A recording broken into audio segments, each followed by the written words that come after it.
പറയാനൊന്നുമില്ല. അട്ടക്കിങ്ങനെ ആക്ടിങ്ങിലാണ് നമ്മള് ഓടിത്തെറിപ്പിക്കുന്നത്.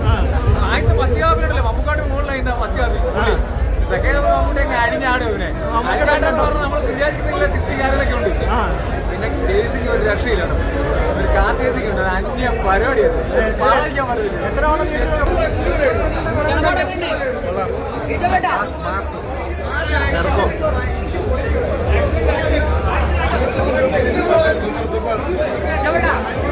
അടിപൊളി അടിപൊളി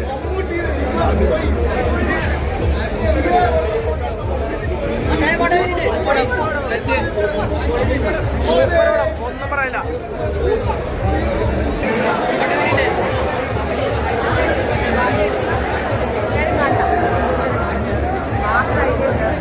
അതേപോലെ മ്യൂസിക് സ്കോർ ശരിക്കും പറഞ്ഞാൽ നമ്മുടെ ഹാർട്ട് ബീറ്റ് വെച്ചിട്ട് തന്നെയാണ്. എല്ലാവരും കണ്ടു.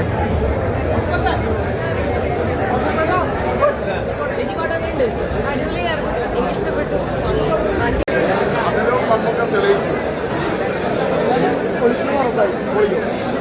സൂപ്പർ ഹിറ്റായിരുന്നു.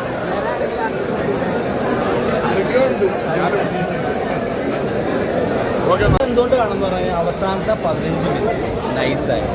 അതിനകത്ത് മമ്മൂട്ടി ഈ ക്ലൈമാക്സ് വൈശാഖ വികസനം പോലെ ആ ക്ലൈമാക്സ് പൊളിയായിരുന്നു. അവ 15 മിനിറ്റ് മമ്മൂട്ടി എടുത്താണ് എഫേർട്സ് ആക്ഷൻ ചെയ്യണം. ഹാറ്റ്സ് ഓഫ് അഭിപ്രായം.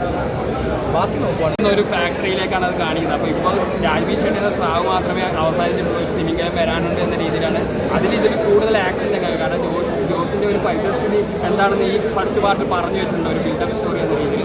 അപ്പോൾ അതിൽ കൂടുതൽ ആക്ഷൻ രംഗങ്ങൾ പരിപൂർണ്ണ മാസമാണെന്ന് എനിക്ക് തോന്നിയിട്ടാണ് മമ്മൂട്ടി തന്നെ പറഞ്ഞു. ഫൈറ്റ് എല്ലാം ഗംഭീര ഫൈറ്റാണ്. എടുത്ത് പറയുന്നത് ക്ലൈമാക്സിൽ നമുക്കിവിടെ ഫൈറ്റ്, പിന്നെ ഈ രാജ്ഭി ഷെട്ടിയായിട്ടുള്ള ഫൈറ്റ് ഗംഭീര ഫൈറ്റാണ്. ഫൈറ്റുകളെല്ലാം നല്ലതാണ്. ക്ലൈമാക്സ് ഒക്കെ പ്രത്യേകിച്ച് എടുത്ത് പറയേണ്ടതാണ്. ഫൈറ്റുകളെല്ലാം ഗംഭീരം.